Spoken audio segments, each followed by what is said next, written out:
Gen Z are obviously a hugely important, consumer segment. And again, I think they're a little bit misunderstood possibly by a lot of retailers and a lot of brands today in terms of what they're motivated by and how they want to shop.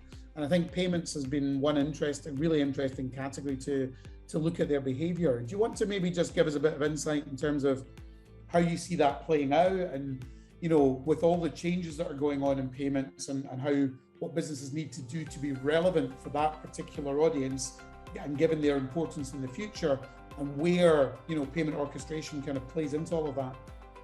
Yeah, I mean, the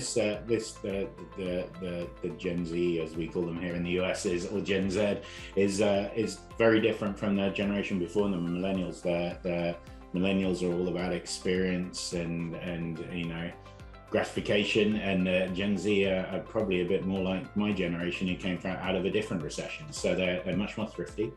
Actually, I saw a report the other day that said the favorite place for Gen Z to shop in the US is thrift stores, which are what they call charity shops in the UK, which is very different from the group before.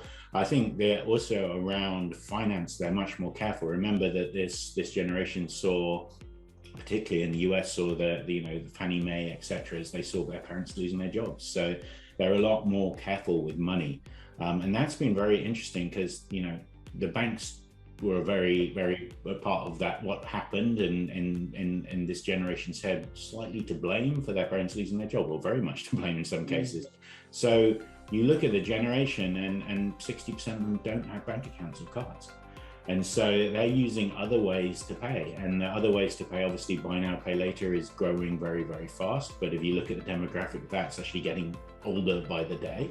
Obviously they're using wallets, other wallets that are out there. Things like Venmo are still extremely popular. Other wallets rising to prominence like the Cash App over here. But I mean, the real message here is they're not using their credit cards.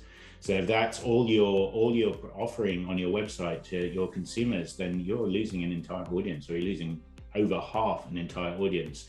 And I think that's going to force people to change. It's going to also, interestingly enough, it's going to force you to offer value. And that value could be, I talk to many retailers, for example, about open banking. And they look at the upper level numbers and say open banking is going to save me X% on my transactions. That's great, but my answer back is, well, don't save all that X%.